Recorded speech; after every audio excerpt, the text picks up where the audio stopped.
Hello viewers, இந்த வீடியோல நாங்க பிரச்சனை மட்டும் எடுக்கல, அந்த பிரச்சனையை எப்படி பேசணும் அப்படிங்கிறதுல 3 விஷயத்த இதுல இன்க்ளூட் பண்ணியிருக்கிறோம். ஒண்ணு கலோகேஷன்ஸ், எப்படி சரியான வார்த்தையா போடுறது, அந்த காம்பினேஷன் அப்படின்னு நாங்க சொல்லுவோம். ஒரு வார்த்தை இன்னொரு வார்த்தை கூட தான் கம்பைன் ஆகும் அப்படிங்கிறது, அதான் கலோகேஷன்ஸ். அப்புறம் வெக்காபுலரியை பொறுத்த மட்டும் நமக்கு நல்ல இம்ப்ரூவ் ஆகக்கூடிய லெவல்ல இந்த வீடியோல நாங்க சேர்த்திருக்கிறோம். அப்புறம் ரிட்ரீவல்னா நமக்கு மறந்து போன வெக்காபுலரிய திருப்பி கொண்டு வரதான் ரெட்ரீவல். இந்த 3 விஷயத்தையும் இதுல நாங்க இன்க்ளூட் பண்ணி தான் இந்த வீடியோ போட்டிருக்கிறோம். இப்ப ப்ராப்ளம்னா என்ன அப்படின்னு ஒரு ஆள்கிட்ட கேட்கும்போது, இது எனக்கு ரொம்ப பிடிச்ச ஒரு விஷயம். ஊதினால் பறக்கும் காகிதத்தை போன்றது பிரச்சனை. நம்ம என்ன பண்றோம், கவலைங்கிற பேப்பர் விட்டு அதுல வச்சு அந்த பிரச்சனைய ரொம்ப பெருசாக்குறோம் அப்படிங்கிறது தான். இதான் பிரச்சனையை பத்தின ஒரு சின்ன என்னுடைய கருத்து. இப்போ நம்ம ஒவ்வொரு பிரச்சனையா நமக்கு என்னென்ன கான்ஃபரன்ஸ் பண்றோம் அப்படிங்கிறத நம்ம பார்க்கலாம். எக்ஸாம்பிள் பாருங்க, we can't be watch TV. நம்மளால எதுக்கு டிவி பார்க்க முடியாது? the screen is blurring. அந்த ஸ்கிரீன் ரொம்ப மங்களா தெரியுது அப்படிங்கிற மாதிரி நம்ம சொல்லலாம். இது நம்பர் 1. நம்பர் 2 பார்க்க போறோம். இதுல how did you hurt like that? எப்படிங்க அதுல அடிபட்டுச்சு அப்படின்னு கேட்கும்போது, I tripped over, I stumbled. கால் தடுமாறி விழுந்துட்டேன் அப்படிங்கிறத ட்ரிப்டு ஓவர். ட்ரிப்புன்னா நம்ம பயணம் பண்றதுன்னு தெரியும், பட் இந்த இடத்துல வேற அர்த்தம். ஸ்டம்பிள்டு, தடுமாறி விழுந்துட்டேன் அப்படிங்கிறத இவர் சொல்றாரு. நம்பர் 3 பாருங்க, ஸ்பில்டு த காஃபி. நான் காஃபியை சிந்திட்டேன் அல்லது கொட்டிட்டேன். You should have made a mess. அந்த இடம் கொஞ்சம் அசிங்கமா ஆயிருக்குமே, அதை மாப்பு பண்ண வேண்டிய ஒரு சூழ்நிலை இருக்குமே அப்படிங்கிறதா மெஸ். இந்த ஸ்பில், மெஸ் அப்படிங்கிற வார்த்தையெல்லாம் நம்ம சரியான இடத்துல இதுல பயன்படுத்தி இருக்கோம். அப்புறம் sentence number 4, the power is gone. Current போயிடுது. You made grope for candle. Grope அப்படிங்கிறது தட்டு தடுமாறுதல் அப்படின்னு அர்த்தம்.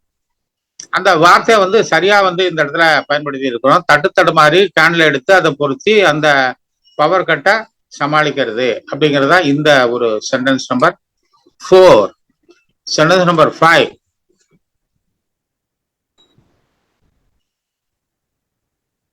Once gleaming marble.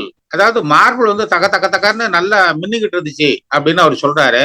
You mean it is sullied by decades of use. அதனால பல வருஷ காலமா அதை பயன்படுத்திட்டே இருக்கும். அதனால இது சாயில் ஆயிடுதா, டர்ட்டி ஆயிடுதா, கெட்டு போச்சா அப்படிங்கிற மாதிரி சொல்றதுக்கு அந்த வார்த்தை சல்லி, SULLY. அது பாஸ்ட் டென்ஸ் சல்லீடு, வெர்பு 2, வெர்பு 3. அதான் சாயில்டுங்கிற வார்த்தை நமக்கு தெரியும். இது பிரச்சனை நம்பர் 5. இது இப்ப சென்டென்ஸ் நம்பர் 6 பார்க்க போறோம். ஷி பேங்க்டு ஹர் நீ.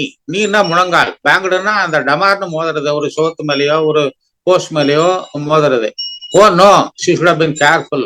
கொஞ்சம் கேர்ஃபுல்லா இருந்திருக்கணும் அப்படின்னு சொல்றதுதான் should have been careful. should have plus V3. இதான் சென்டென்ஸ் நம்பர் 6. 7 பாருங்க.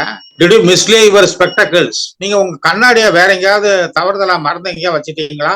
Yes, I was looking for that. நான் அதை தேடிக்கிட்டு இருந்தேன் அப்படின்னு சொல்றதுதான் இது. மிஸ்லே அப்படின்னு தவறுதலா மறந்து எங்கேயாவது வச்சிடுறது. இது ஸ்பெக்டக்கிள்ஸ் போல நீங்க என்ன வேணாலும் பயன்படுத்தலாம். Sentence number 8, his speech is slurred. slurred அப்படின்னா பேசும்போது அப்படி கொஞ்சம் திக்கு இன்டிஸ்டிங்டா வர்றதுதான் ஸ்லர் அப்படிம்போம். அப்ப fear would have gripped him. ஒருவேளை பயம் அவரை பிடிச்சிருக்கலாம் அப்படிங்கிற மாதிரி சொல்லிதான் fear would have plus V3. இது ஸ்லர் அப்படின்னா தெளிவற்ற பேச்சு, இன்டிஸ்டிங்டா பேசுறது. அவ்வளவா அந்த சவுண்ட் வெளிவராம வார்த்தைகளும் தெளிவா இல்லாம இருக்கிறது பேரு ஸ்லரிங் அப்படிம்போம். இது 8. 9 பாருங்க, நிறைய போட்டிருக்கோம். இந்த தோசா வாஸ் ரூயின்ட். தோசை கெட்டு போச்சு, பாழாய் போச்சு. இந்த டிராபிக் வாஸ் ஆஃபுல். மிக மோசமான ஒரு டிராபிக். ஆசம் அப்படின்னு சொல்லிடக்கூடாது, அது பாசிட்டிவ். இது negative. I got into huge argument. நான் ஒரு பெரிய ஆல்டர்கேஷன்ல ஈடுபட்டேன் அப்படிங்கிறது. My sister dented the pitcher. பிக்சர்னா குடம். அது குடத்தை என்னுடைய தங்கச்சி நெளிச்சுட்டாப்ல அப்படிங்கிறது. The battery has run out.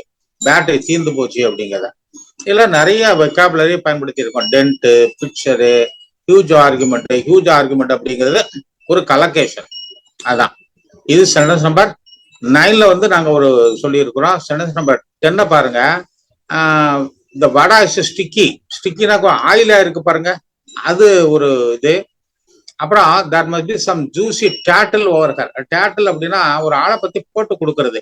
அவர் இப்படிப்பட்டவர் அப்படின்னு காசு மாதிரி கேட்டு அவரை பத்தி போட்டு கொடுத்து ஒரு கெட்ட பேர் வாங்க வைக்கிறோம் பாத்தீங்களா, அது பேரு டேட்டில், போட்டு கொடுத்தல்.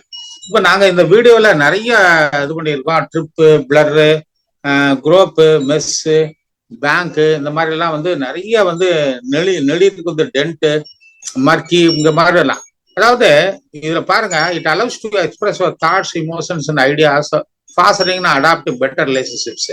இதுல வந்து உங்களுடைய எண்ணங்கள், உங்களுடைய ஃபீலிங்ஸு, உங்களுடைய ஐடியாஸு, அதாவது நல்ல ஒரு ஒரு உறவை வளர்க்கணும்னா, ரேப்பை வளர்க்கணும்னா கண்டிப்பா வந்து இந்த மாதிரி பேசி ஆகணும். Effective communication in everyday English helps in resolving conflicts. நமக்கும் ஒருத்தருக்கும் பிடிக்கல, அதை வந்து எப்படி தீர்க்கிறது, மேக்கிங் பிளான்ஸ், திட்டமிடுதல், அண்ட் ஷேரிங் எக்ஸ்பீரியன்சஸ், அனுபவத்தை எப்படி பகிர்ந்துகிட்டது, ultimately enhancing the quality of personal relationships, personal ரேப்பை எப்படி வளர்த்துக்கிட்டது, சோசியல் கனெக்ஷன்ஸ், சமுதாயத்துல ஒருத்தரோட ஒருத்தரை வந்து எப்படி கனெக்ட் பண்றது. Clear and concise communication in everyday English ensures that you can convey your ideas effectively to colleagues. அதாவது உங்க சக தோழர்கள்ட்ட ரொம்ப அருமையா நீங்க பேசுறதுக்கு வந்து இந்த மாதிரி பேசினா அவங்க கூட ரேப்பா வச்சுக்கிறது, கனெக்ஷன் கொடுக்கறது, நல்ல ஒரு எஃபெக்டிவ் கம்யூனிகேஷன் கண்டிப்பா வரும் அப்படிங்கிற ஒரு இத ரொம்ப அழுத்தம் கேட்டகரிக்கல் அப்படிங்கன்னா ரொம்ப அழுத்தம் திருத்தமா நாங்க அத சொல்றோம். இந்த வீடியோவை பாருங்க, இதுல நிறைய வெக்காபுலரி நீங்க லேர்ன் பண்ணலாம். கமெண்ட் கொடுங்க, உங்க நண்பர்கள்டையும் சொல்லுங்க. தேங்க்யூ எல்லாம்.